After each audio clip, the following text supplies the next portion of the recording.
Legacy apa, warisan apa kalau dalam bahasa Indonesia yang saudara ingin tinggalkan untuk the next generation? Saudara tadi lihat, seorang anak mengikuti akan orang tuanya, mengikuti started following you, following the parent, saudara. Dalam Father's Day ini saya ingin mengingatkan kepada kita, akan ada anak-anak yang bahkan kalau kita pun bukan seorang bapak, kalau misalnya kita masih single laki-laki atau misalnya kita perempuan kita masih single, seorang ibu. Oh, ada jalan lagi, mau diterusin? Jalan, Mas Yan. Is it in the middle?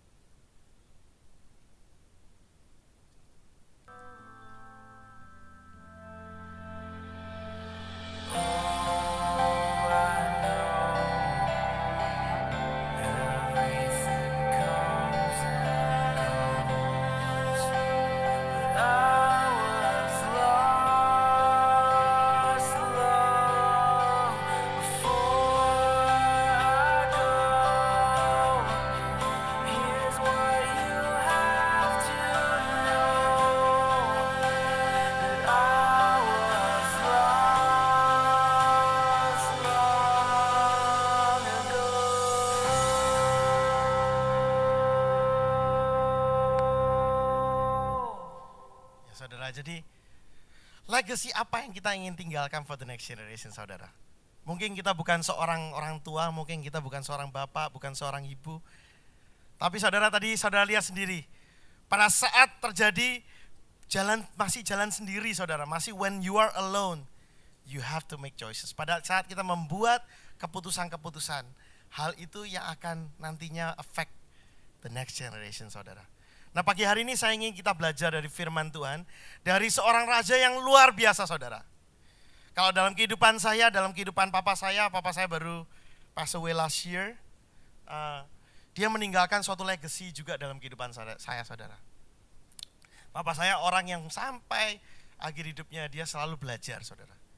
He has so many books, bahkan pada saat kita go through barang-barangnya papa gitu yang mama nggak pakai lagi gitu, we see so many books, banyak buku-buku yang masih di dalam kotaknya masih bagus, fully covered. Kalau Indonesia pakai laminate, ada laminate-nya segala begitu, saudara. Kalau buku-buku beli di Indonesia itu masih ada laminate-nya, saudara, belum dibuka, it hasn't been open yet, belum dibuka. Banyak buku-buku yang dia beli, yang selalu dia tinggalkan. It's a legacy. Dia meninggalkan suatu legacy, saudara. Setiap daripada kita dalam gereja Tuhan, setiap daripada kita dalam kehidupan kita, saudara, hidup meninggalkan legacy dalam kehidupan kita. Kita meninggalkan suatu warisan. Secara baik, secara kita sadar maupun kita gak sadar, we always leave a legacy. Mungkin kita berada bersama-sama dengan teman kita. Apa yang teman kita remember about us? Apa yang dia ingat tentang kita? Apa yang dia pikirkan tentang kita? Apa yang dia ketahui tentang kita? Itu adalah legacy. Suatu legacy yang kita tinggalkan. Suatu kesan yang kita tinggalkan. Suatu pemikiran yang kita tinggalkan. Setiap daripada kita dalam kehidupan kita selalu melalui hidup di mana kita ada legacy dalam kehidupan kita, saudara. Pada pagi hari ini kita mau belajar dari seorang raja yang luar biasa. Saya sharingkan di doa dan juga melalui email kepada saudara sekalian. Saya ingin membuka tentang kisah yaitu raja daripada Raja Yosafat, saudara.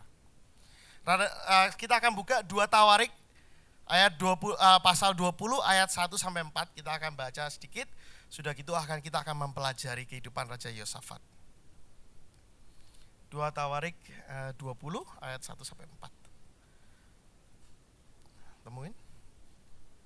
Setelah itu Bani Moab, semua sudah ketemu? Haleluya. Yang sudah ketemu say amin. Amin. Oke, saya bacain sama-sama sama saudara. 2 Tawarik 20 ayat 1 sampai 4 dikatakan 2 Chronicles 20, is that right? 2 Chronicles 20 ya, in the English version. Ya, 2 Tawarik 20 dikatakan setelah itu Bani Moab dan Bani Amon datang berperang melawan Yosafat bersama-sama sepasukan orang Mehunim. Datanglah orang memberitakan Yosafat, suatu laskar yang besar datang dari seberang laut asin dari Edom, menyerang tuanku. Sekarang mereka berada di Haseron Tamar, yakni En Gedi. Yosafat menjadi takut, lalu mengambil keputusan untuk mencari Tuhan. Ia menyerukan kepada seluruh Yehuda supaya berpuasa. Dan Yehuda berkumpul untuk meminta pertolongan daripada Tuhan. Mereka datang dari semua kota di Yehuda untuk mencari Tuhan. Saudara, Raja Yosafat adalah raja yang luar biasa. Kalau saudara tahu ceritanya, pada saat dia diserang, pada saat dia berada di keadaan terhimpit, dia harus mengambil keputusan apa yang harus dia lakukan. Dia berada di saat dia ketakutan, dan pada saat itu dia mengambil keputusan untuk mencari Tuhan, saudara. Mungkin pada saat saudara membaca ini, wow, luar biasa. Terus lagi saudara, kalau kita baca dalam ceritanya, di ayat 17 saya akan bacakan pada saudara, kita nggak usah, saudara bisa baca sendiri detailnya, tapi saya akan ambil beberapa verse supaya lebih cepat. Di ayat 17 dikatakan dalam peperangan ini adalah firman Tuhan, dalam peperangan ini tidak usah kamu bertempur, hai Yehuda dan Yerusalem. Tinggallah berdiri di tempatmu dan lihatlah bagaimana Tuhan memberikan kemenangan kepadamu. Janganlah kamu takut dan terkejut, majulah besok menghadapi mereka, Tuhan akan menyertai kamu. Luar biasa saudara. Lompat lagi ke ayat 32, saudara bisa baca bersama dengan saya. Oh sorry, sebentar, sebelum itu silakan kita bisa baca ayat 25. Lalu Yosafat dan orang-orangnya, jadi setelah mereka Tuhan memberikan mereka kemenangan, ayat ke-25 dikatakan, lalu Yosafat dan orang-orangnya turun untuk menjara barang-barang mereka. Mereka menemukan banyak ternak, harta milik, pakaian dan barang-barang berharga. Yang mereka rampas itu lebih banyak daripada yang dapat dibawa. Saudara bisa bayangkan, di dalam peperangan mereka begitu banyak orang, berapa ratus ribu pasukan, yang mereka rampas lebih banyak daripada yang mereka bawa. 3 hari mereka menjara barang-barang itu karena begitu banyaknya. Saudara bisa bayangin. Beberapa dari saudara, saya dengar beberapa hari yang lalu ini lagi pindahan saudara. Ini dikatakan dia menjara barang dengan pasukannya. Pada saat dia menjara barang sampai 3 hari saudara bayangin. Bolak-balik. Kalau saudara mungkin 1 hari aja cukup saudara, bolak-balik 3 kali, semua barang kita sudah pindah. Semua milik kita, itu semua milik kita saudara. Ini barang jarahan, barang yang dia menangkan itu sampai mindahinnya itu sampai 3 hari saudara. Betapa dahsyatnya yang Tuhan ingin tunjukkan, kuasa yang Tuhan ingin tunjukkan. Tapi dalam kehidupan Yosafat saudara, saya menemukan di ayat 32, saudara buka sama-sama dengan saya. Dikatakan di sini ayat 32, the same one, 2 Tawarik 20 ayat 32 dikatakan, kita baca sama-sama. And he walked in the way of his father Asa. Dia berjalan, dikatakan ayat 32, ia hidup mengikuti jejak Asa ayahnya.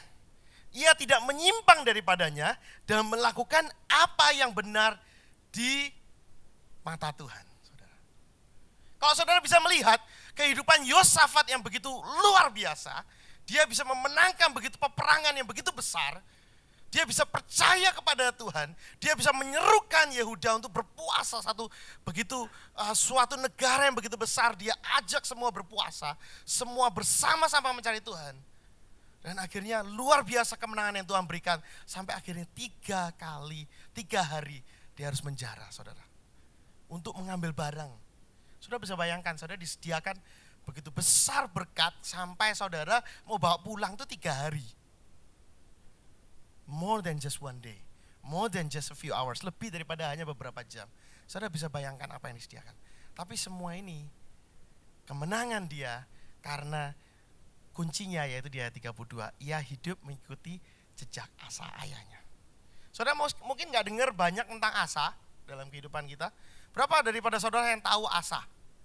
Saya gak tahu sebelum baca. Mungkin daripada kita lebih tahu, lebih terkenal Raja Yosafat daripada Raja Asa. Karena di dalam kehidupan Raja Yosafat kita melihat betapa luar biasanya apa yang terjadi dalam kehidupan dia.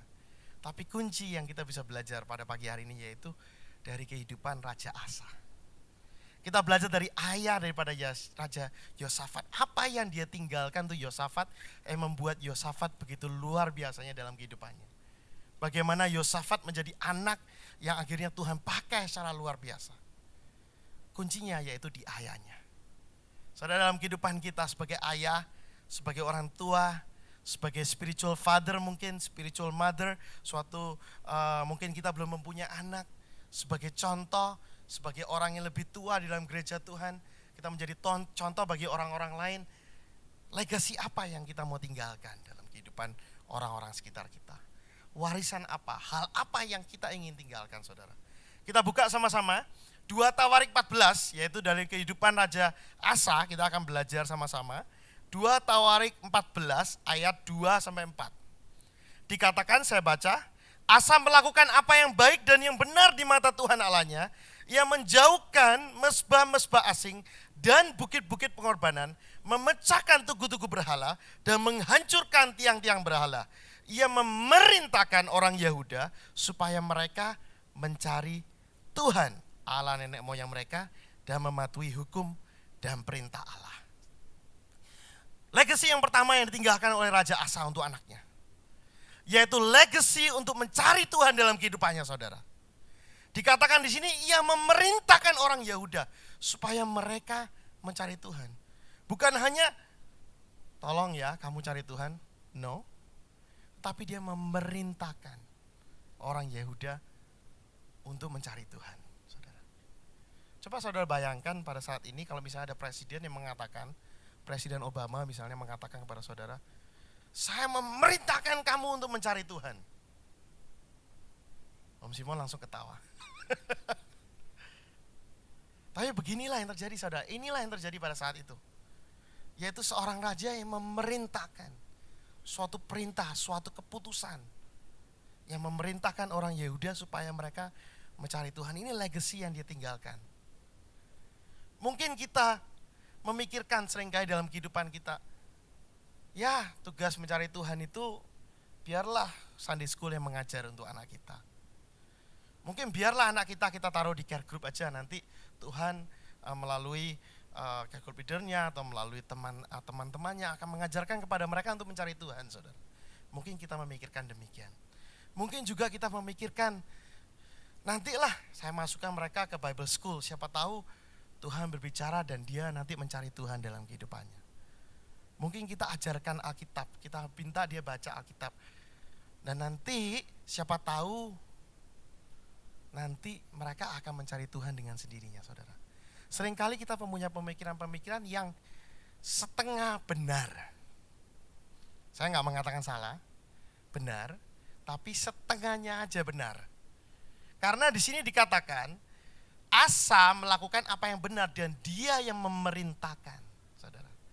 Seorang ayah, seorang yang ditaruh Tuhan sebagai orang tua, kita perlu mengajarkan legacy, kita perlu meninggalkan legacy. Legacy yaitu legacy yang anak kita bisa ingat bahwa kita mencari Tuhan dan supaya mereka mencari Tuhan dalam kehidupan mereka, saudara. Saudara, the other day, si Lizzie isi surat, mungkin di sekolahnya dia ada project atau apa gitu, saya nggak ngerti jelasnya. Dia ngisi-ngisi gitu. Terus ada satu bagian, what does your dad do as his work? Gitu. Pertanyaannya begitu gitu, saudara. Dan saya mikir ini jawabannya apa ya gitu ya. Terus dijawab begini, saya tulis, my dad dengan bangganya helps people, tulisan dia. Saya mikir, perasaan saya ngitung duit bukan help people dalam bekerja. Tapi dia tulisnya dengan bangganya, my dad help people. Dan saya tanya sama dia, Lizzie, why you put my job is helping people? Kenapa menolong orang? Kamu tulis situ. Because I see you helping people. Gitu. Pada saat kita di gereja, mungkin kita ngangkat barang atau apa, they see us helping people. So she assume immediately, dia langsung mikir bahwa mungkin saya itu kerjaannya kalau di tempat kerja yaitu nolongin orang doang. Dipikirnya begitu, dia langsung begitu, saudara. Padahal saya ngitung duit orang, bukan nolongin orang. Ya memang nolongin orang in a way ya. Tapi sebetulnya kerjaan saya accounting, saudara. Dan tapi saya melihat ini, dia menjelaskan kepada saya pikir ya sudahlah, setengah benar tapi ya sudahlah, baik juga lah jawabannya dia. Jadi saya nggak benerin jawaban dia, saudara. Tapi di sini kita bisa lihat, saudara, legacy apa yang kita ingin tinggalkan untuk anak-anak kita. Apa yang mereka lihat, saudara? Apa yang mereka lihat setiap hari? Apakah kita menunjukkan bahwa kita mencari Tuhan? Apa yang kita ingin mereka supaya masuk ke dalam pikiran mereka? Karena warisan itu saudara, ada suatu ilustrasi, saya kasih satu ilustrasi. Kalau misalnya ada satu orang mempunyai 1 billion, saya mempunyai 1 billion dolar saudara. Saya ingin mewariskan kepada anak saya. Tapi yang saya lakukan, saya pergi ke backyard saya, ada satu bagian saya gali, saya masukkan duit 1 billion di dalam situ, saya tutup kembali. Nah sudah gitu saya 20 tahun, 30 tahun, 40 tahun, 50 tahun, 60 tahun, 70 tahun, 80 tahun. Saya masih hidup terus 80 tahun, 90 tahun, 100 tahun. Akhirnya saya meninggal dunia. Nah setelah itu, pada saat, karena nggak ada yang tahu saya masukin 1 billion ini dalam backyard saya. Pada saat Lizzie sudah besar, Katie sudah besar, mereka mendapatkan warisannya enggak saudara? Enggak, kok bisa? Karena mereka enggak tahu warisan apa yang kita tinggalkan yang saya tinggalkan untuk mereka saudara. Nah seringkali kita melakukan hal-hal yang kita lakukan, kita melakukan aktivitas-aktivitas yang kita lakukan, kita melakukan hal-hal yang kita lakukan, bahkan di dalam doa kita pun, saya pun berusaha mengajarkan, tetapi yang kita lupa, seringkali untuk memberitahu mereka apa yang mereka lakukan, apa yang mereka perlu lakukan. Karena kalau kita nggak pernah memberitahu, mereka tidak akan pernah tahu. Warisan hanya menjadi suatu warisan, kalau the next person receiving, orang yang menerima, mengetahui apa yang saudara wariskan. Sekali lagi, warisan akan menjadi warisan hanya kalau orang yang menerima itu tahu saudara memberikan warisan. Kalau mereka nggak tahu, mereka nggak akan tahu. Mereka nggak akan belajar saudara. Seringkali dalam waktu saya membawa anak-anak ke sekolah, saya selalu mendoakan mereka, saya selalu berdoa good. Doanya good saudara menurut saya. Saya doakan mereka untuk keselamatan mereka. Saya mendoakan mereka untuk berkat Tuhan. Supaya mereka pintar, mereka mengerti apa yang diajarkan di sekolah. Mereka bisa mengikuti pelajaran. Mereka menjadi anak yang baik, gak nyari masalah. Saya mendoakan macam-macam saudara. Protection untuk mereka supaya kalau ada orang jahat, Tuhan akan melindungi mereka. Saya mendoakan semuanya saudara. Tapi Tuhan ingatkan pada saya, satu hal yang saya gak doakan, yaitu saya nggak pernah mendoakan mereka untuk mencari Tuhan dalam kehidupan mereka. Saya lupa. Saya mendoakan supaya berkat Tuhan ada, jalan Tuhan ada dalam kehidupan mereka, kehidupan Tuhan ada dalam kehidupan mereka, firman Tuhan ada dalam kehidupan mereka, tapi saya nggak pernah mendoakan mereka supaya mereka menemukan Tuhan. Dan waktu Tuhan bicara sama saya, waktu saya prepare, saya sedang menyiapkan, Tuhan berbicara. Legacy yang Raja Asa tinggalkan yaitu bukan hanya mencari jalan Tuhan, bukan hanya mencari akan berkat Tuhan, bukan hanya mencari akan protection Tuhan, bukan hanya mencari akan hal-hal yang Tuhan sediakan bagi kita, walaupun semua itu baik. Bukan hanya mencari hal-hal di mana Tuhan memberkati kita dan menyertai kita dan menuntun langkah kita, tetapi lebih daripada itu, untuk mencari Tuhannya dalam kehidupan kita. Nah ini yang kita perlu ajarkan saudara. Di sini Raja Asa dikatakan yaitu ia memerintahkan orang Yehuda supaya mereka mencari Tuhan, Allah nenek moyang kita, dan mematuhi hukum dan perintah. Ini yang dia pertama kali tinggalkan, yaitu dia memberikan legacy to search after God, to seek after God. Yang pertama. Yang kedua, legacy apa yang dia tinggalkan? Saya lompat ya, 2 Tawarik 14 ayat ke-8. Sedikit lompat, nanti sisanya saudara bisa baca detail-detailnya supaya saudara kira-kira tahu ceritanya. Tapi pasukan-pasukan Asa yang dari Yehuda jumlahnya 300.000 orang yang membawa perisai besar dan tombak, dan yang dari Benyamin jumlahnya 280.000 orang yang membawa perisai kecil sebagai pemanah. Mereka semua pahlawan-pahlawan yang gagah perkasa. Jadi kalau saudara hitung 280, 300, hitung-hitung 580, dibulatin 600.000 kira-kira orangnya. Serah orang Ethiopia itu maju berperang melawan mereka dengan tentara sebanyak 1.000.000 orang dan 300 kereta. Ia sampai ke Maresa. Lalu Asa maju menghadapinya. Mereka mengatur barisan di lembah Sefata dengan Maresa. Kemudian Asa berseru kepada Tuhan Allahnya. Katanya, ya Tuhan, selain daripada Engkau, tidak ada yang dapat menolong yang lemah terhadap yang kuat. Tolonglah kami ya Tuhan Allah kami, karena kepadamulah kami bersandar. Dan dengan namamu kami maju melawan pasukan yang besar jumlahnya ini. Nah di sini pada saat terjadi ini yaitu tahun ke-10 dari pemerintahan Raja Asa, saudara. Tahun ke-10 pemerintahan Raja Asa. Pada saat itu saudara nanti hitung sendiri, kalau saudara baca firman Tuhan saudara hitung sendiri, tapi saya akan kasih tahu aja jawabannya. Karena saya waktu tadi pagi saya ngitung umurnya berapa. Yosafat pada saat itu yaitu umur 4 tahun. Jadi ini terjadi peperangan ini di tahun ke-10 daripada pemerintahan Raja Asa, dan pada saat itu Yosafat masih berumur 4 tahun, dia masih kecil, saudara. Nah di sini dikatakan yaitu mereka berhadapan-hadapan, satu dia mengatakan kepada Tuhan, kepadamulah kami bersandar. Yang kedua, legacy yang ditinggalkan oleh Raja Asa adalah legacy bersandar kepada Tuhan. Karena di dalam kehidupan dia, pada saat dia bersandar, pada saat di verse 12 dikatakan, dan Tuhan memukul kala orang Ethiopia itu di hadapan Asa dan Yehuda. Orang-orang Ethiopia itu lari, ayat 13, lalu dikejar Asa dan laskarnya sampai ke Gerar. Dari orang Ethiopia itu amat banyak yang tewas, sehingga tidak ada yang tinggal hidup. Jadi dari orang Ethiopia 1 juta orang itu enggak ada satupun yang tinggal hidup menurut firman Tuhan. Nah begitu luar biasa kemenangan yang diberikan Tuhan kepada Raja Asa, sampai gak ada satupun yang ditinggalkan hidup, saudara, daripada Raja Ethiopia. Nah ini terjadi pada saat Yosafat masih kecil. Tapi pada saat dia mulai besar, mungkin dia mendengar cerita daripada pegawai-pegawai raja, daripada papanya sendiri mungkin, bagaimana Tuhan memimpin, bagaimana mereka bersandar pada Tuhan, bagaimana mereka mencari Tuhan, bagaimana ayahnya melakukan hal-hal ini. Dan ini menjadi pemikiran dia. Maka pada saat dia sudah besar, saudara, sudah umur 35 tahun, pada saat dia diserang, yang terpikir pertama kali pada saat dia takut yaitu apa? Mencari Tuhan. Yang terpikir pertama kali pada saat dia menghadapi kesusahan yaitu bersandar kepada Tuhan. Karena dari legacy yang ayahnya tinggalkan. Asa meninggalkan legacy, yaitu legacy bersandar kepada Tuhan yang kedua. Yang ketiga, saudara, 2 Tawarik 15. Kita lanjutkan, mereka menang, mereka mendapatkan begitu banyak jalan lagi. Tanda-tanda pemilik ayat ke-15 dikatakan, ayat 2 Tawarik 15 ayat ke-7.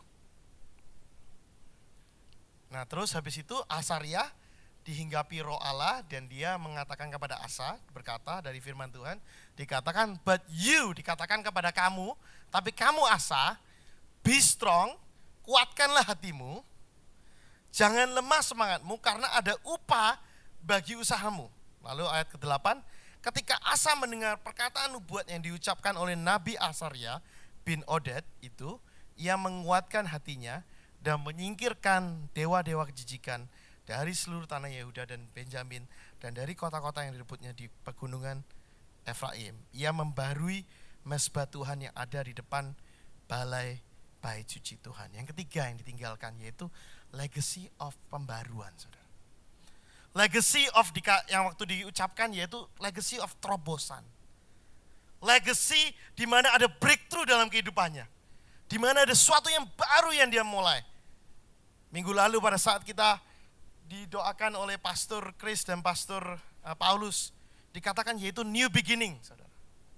Ini pada saat terjadi dia membersihkan, dia membuang semua hal yang dia buang. Pada saat ini yaitu sudah tahun ke-15 dari pemerintahan dia. Jadi tadi tahun ke-10 pada saat Yosafat umur 4, ya. Sekarang sudah tahun 15, yaitu Yosafat sudah berumur 9 tahun pada saat ini. Sudah mulai besaran, dia sudah 9 tahun, dia sudah melihat apa yang dilakukan. Dan luar biasa sekali, saudara, di ayat 11 dikatakan, pada hari itu mereka mempersembahkan kepada Tuhan 700 lembu sapi dan 7.000 kambing domba dari jarahan yang mereka bawa pulang. Mereka mengadakan perjanjian untuk mencari Tuhan Allah nenek moyang mereka dengan segenap hati dan jiwa. Setiap orang, baik anak-anak maupun orang dewasa, baik laki-laki atau perempuan yang tidak mencari Tuhan Allah Israel harus dihukum mati. Wow. Mereka bersumpah setia kepada Tuhan dengan suara nyaring, dengan sorak-sorai, dengan tiupan nafiri dan sangkakala. Seluruh Yehuda bersukaria atas sumpah itu, karena dengan segenap hati mereka bersumpah setia dan dengan kehendak yang bulat mereka mencari Tuhan Tuhan berkenan ditemui oleh mereka dan mengaruniakan keamanan kepada mereka di segala penjuru. Saudara lihat, sungguh dahsyat saudara dikatakan. Bagi orang-orang yang gak mau mencari Tuhan, dihukum mati. Saudara bisa bayangkan. Bagi orang-orang semua, mereka bersumpah setia kepada Tuhan. Mereka mempersembahkan 700 lembu sapi dan 7.000 kambing domba. Saya waktu baca begini, ini kayak barbecue saudara. Tuhan ternyata love barbecue juga. Nggak hanya kita saudara. Bagi saudara-saudara yang suka kambing domba, ternyata kambing domba lebih banyak daripada sapi loh di sini. 700 doang sapinya, tapi kambing dombanya 7.000. Dikorbankan untuk Tuhan. Luar biasa sekali di sini. Legacy yaitu ada suatu pembaruan. Ada suatu new beginning. Pastor Robin mengatakan pada saat kita berdoa kemarin, dia katakan new beginning artinya nggak hanya kita count apa-apa yang sudah terjadi di belakang kita. Semua kemenangan-kemenangan yang sudah kita capai di belakang kita. Karena kita start new saudara. Nggak hanya kita count our past achievement. Jadi apa yang sudah kita berhasil di lalu-lalu itu jangan dihitung terus saudara. Look to the future, kita lihat di depan. Tuhan sediakan yang baru, hal-hal yang baru yang Tuhan sediakan dalam kehidupan kita. Tapi juga saudara jangan lihat past mistakes kita. Hal-hal yang kita tinggalkan, mungkin kelemahan-kelemahan kita, kesalahan-kesalahan kita. Apa yang kita lakukan mungkin yang gak sesuai dengan apa yang Tuhan mau lakukan. Tapi pada saat itu Raja Asa membuat keputusan. Selama ini dia sudah hidup gak benar. Selama ini dia gak membersihkan, gak membuang semua tempel-tempel. Dia gak membersihkan semua itu. Tapi pada hari itu dia melakukan semuanya saudara. Ini baca lebih jauh lagi. Ayat ke-16. Tadi saya berhenti di 15, sekarang ayat 16. Bahkan Raja Asa memecat Makha. Benar gak? Neneknya dari pangkat ibu suri, karena neneknya itu membuat patung Asyera yang keji. Asa merobohkan patung yang keji itu, menembuknya sampai halus dan membakarnya di lembah Kidron. Dia sampai remove ibu di sini bahasa Indonesianya neneknya, tapi di situ tulisannya mother, mamanya sendiri. Ya, dikatakan yaitu mamanya sendiri sampai dikeluarkan.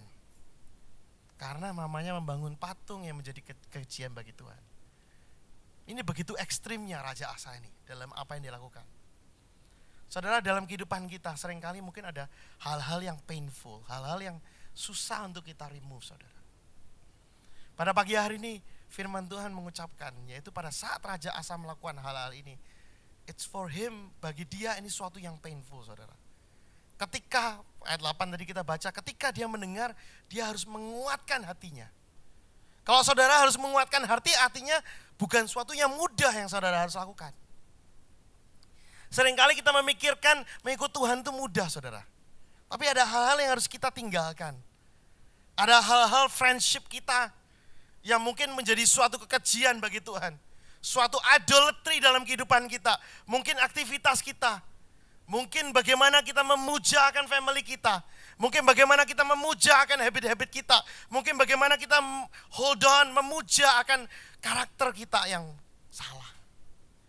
Bagaimana kita menyimpan kepahitan mungkin. Karena apa yang orang katakan. Atau apa yang orang lakukan untuk kita. Saudara, pada pagi hari ini dalam kehidupan Raja Asa, dia mengatakan semua dewa-dewa yang mengganggu akan kehidupannya, dia hancurkan. Bahkan dia harus remove mamanya, karena mamanya membangun suatu kekejian bagi Tuhan. He took an extreme thing. Dia melakukan suatu yang sangat ekstrim, bahasa Indonesianya. Suatu yang sangat painful. Tapi di sini ada suatu sukacita yang besar. Dikatakan yaitu seluruh Yehuda bersukaria karena apa yang Tuhan lakukan dalam kehidupan mereka setelah itu. Nah saudara, seringkali dalam kehidupan kita, what is your idol? Saya nggak tahu kehidupan daripada kita. Tapi yang pasti pada pagi hari ini, if we want to move forward, kalau kita mau maju terus dengan Tuhan, kalau kita mau sebagai ayah, sebagai orang tua, sebagai spiritual father, sebagai spiritual mother, sebagai teman-teman, di mana kita menjadi example bagi teman-teman kita, satu hal yang pasti, harus ada legacy pembaruan dalam kehidupan kita. Harus ada legacy breakthrough dalam kehidupan kita. Harus ada terobosan dalam kehidupan kita. Harus ada hal-hal yang kita tinggalkan. Hal-hal yang mungkin menghimpit kita. Hal-hal yang membuat kita susah. Hal-hal yang membuat kita mundur. Kita harus tinggalkan, saudara. Pada pagi hari ini. Yang keempat, saudara. Ini Raja Asa juga bukan raja yang perfect, saudara. 2 Tawarik 16, kita lompat.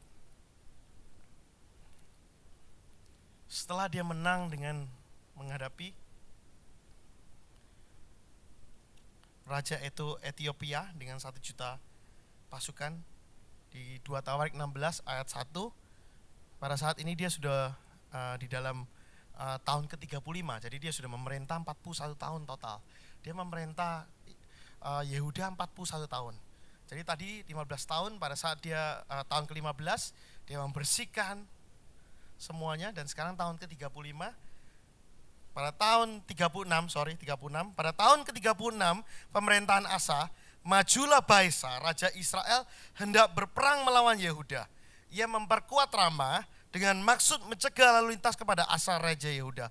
Lalu Asa mengeluarkan emas dan perak dari perbendaraan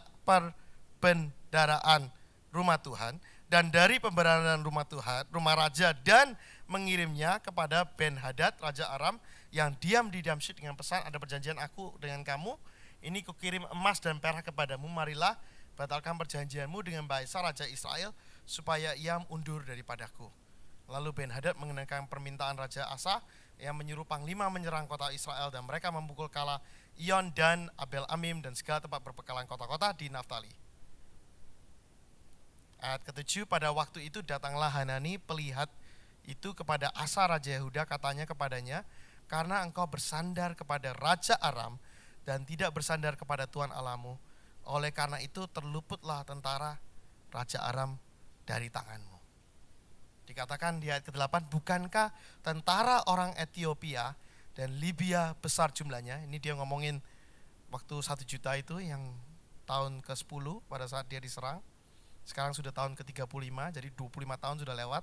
Bukankah tentara orang Ethiopia dan Libya besar jumlahnya, kereta dan orang berkudanya sangat banyak, namun Tuhan telah menyerahkan mereka ke dalam tanganmu karena engkau bersandar kepadanya. Legacy yang keempat, saya akan end. Jadi yang pertama, saudara tadi belajar legacy mencari Tuhan. Yang kedua, legacy bersandar kepada Tuhan. Ketiga, legacy pembaruan, suatu yang baru yang dilakukan. Dia menjadi suatu history maker, saudara, kalau saya boleh bilang.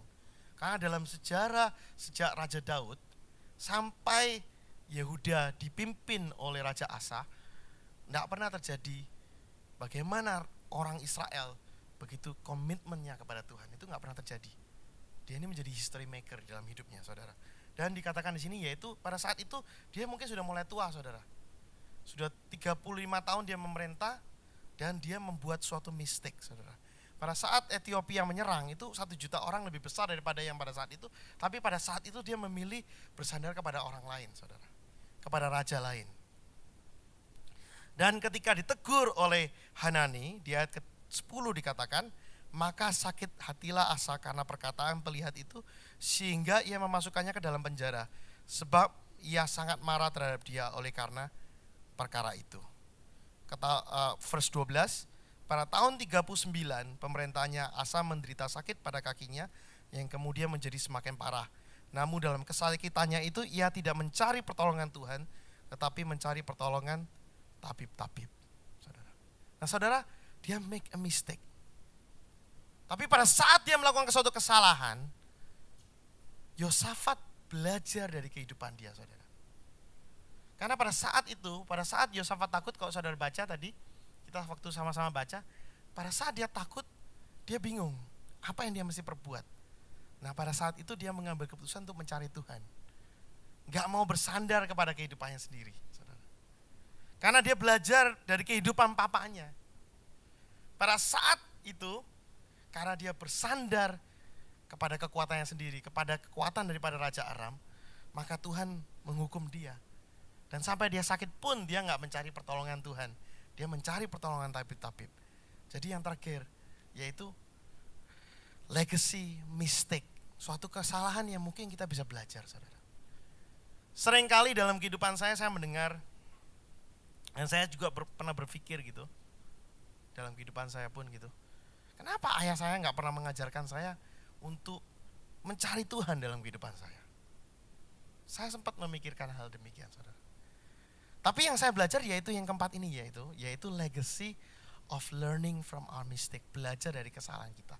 Setiap daripada kita sebagai seorang ayah, sebagai orang tua, sebagai orang yang dilihat oleh orang lain, we are not perfect. Kita bukan orang yang 100% perfect, saudara. Pasti ada kesalahan yang kita lakukan. Tadi pagi Pastor Robin mengatakan ada hal-hal yang dia mesti katakan, tapi dia nggak katakan, ya. Terus ada hal-hal yang dia nggak katakan, tapi dia katakan, dia bilang begitu. Jadi ada hal-hal yang terjadi dalam kehidupan kita yang kita make mistake, saudara. Tapi yang pasti satu hal, saudara, yaitu kita bisa belajar dari mistake daripada the previous generation. Dan saudara melihat dalam kehidupan Yosafat nggak pernah sekalipun dia mengatakan, saya nggak mengikuti jejak daripada Asa. Tapi dikatakan yaitu dia mengikuti jejak daripada Asa ayahnya, di mana selalu benar di mata Tuhan. Walaupun Asa melakukan suatu kesalahan di akhir hidupnya, tetapi di dalam catatan dari firman Tuhan, dalam kehidupan daripada Yosafat, dia mengambil sesuatu yang baik dari orang tuanya. Apa yang bisa dia terima yang baik dari orang tuanya. Seringkali saya mendengar orang mengatakan, waduh sekarang ini saya seringkali merasa juga gitu. Karena kalau menghadapi orang tua saya, mama saya, papa saya merasa kok saya sepertinya lebih pintar daripada dia. Kadang-kadang, ya. Tapi di situ Tuhan mengingatkan kepada saya. Tuhan berbicara begini, kalau saya lebih pintar dan saya lebih qualify, saya lahirnya sebelum mereka. Kenapa kita ditempatkan di keluarga kita? Kenapa Tuhan tempatkan kita lahir di tahun tertentu yang dimana saudara lahir? Kenapa Tuhan taruh kita di bawah leadership daripada orang tua kita? Di bawah otoritas dari orang tua kita. Kenapa saya nggak dilahirkan sebelum orang tua saya dan saya menjadi orang tua dia? Karena Tuhan tahu what's best for us. Tuhan tahu apa yang terbaik buat kita. Kalau Tuhan menaruh saya dalam keluarga saya, di mana ayah saya meninggalkan legacy, di mana mama saya meninggalkan legacy, itu karena ada suatu purpose yang Tuhan mau dalam kehidupan kita.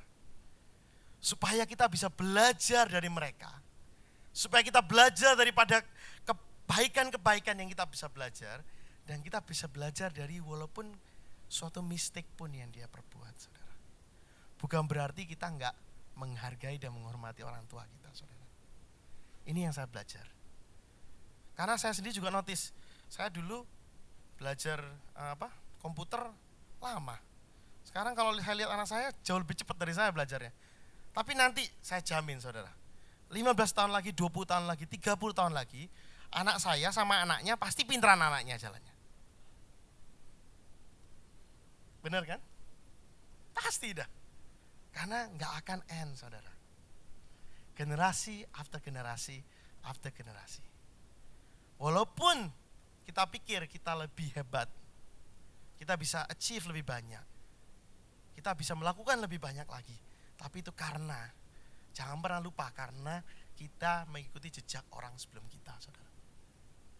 We have to always remember, kita harus selalu ingat, yaitu Yosafat mendapatkan kesuksesan dalam kehidupannya karena dia mengikuti jejak Asa dari ayahnya.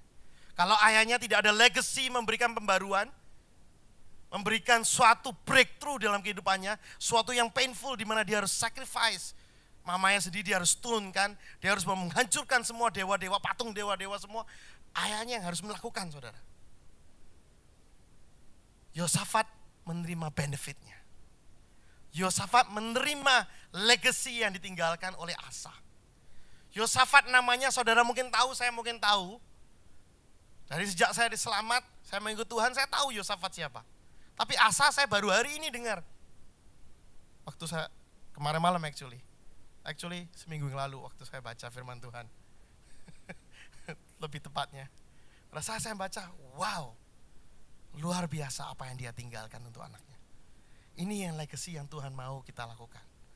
Bagi saudara yang masih muda, your legacy starts today.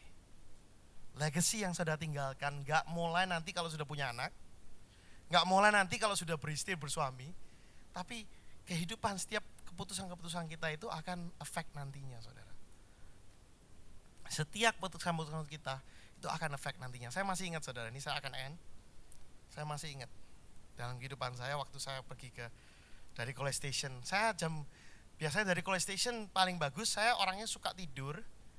Bukan gitu cara ngomong, maksudnya suka tidurnya itu kalau saya bangun dari tidur, saya paling alert dalam nyetir gitu. Jadi maksudnya kalau saya kurang tidur, mendingan saya tidur dulu sejam, terus habis itu saya nyetir, aman. Walaupun saya mungkin pendiam dan gak suka ngomong karena masih ngantuk, tapi paling enggak saya akan alert. Jadi saya dari College Station waktu ke Houston dulu, waktu sekolah, saya paling suka berangkat jam 4 pagi, jam 5 pagi, karena sepi, pertama. Kedua, saya bisa alone with my thoughts. Yang ketiga, karena ya memang paling alert kalau pagi gitu. Baru tidur gitu. Jadi jam 4 pagi, jam 5 pagi saya berangkat ke Houston. Dan pada saat itu yang main di dalam KSPJ itu fokus on the family, saudara. Karena jam-jamnya itu jam-jam aneh. Jadi enggak ada tuh orang yang this is contemporary song gitu, bagus sekali. Enggak ada, itu cuma preaching yang tentang fokus on the family, how's your kids, segala begitu-begitu. Saya dengerinnya begituan, saudara.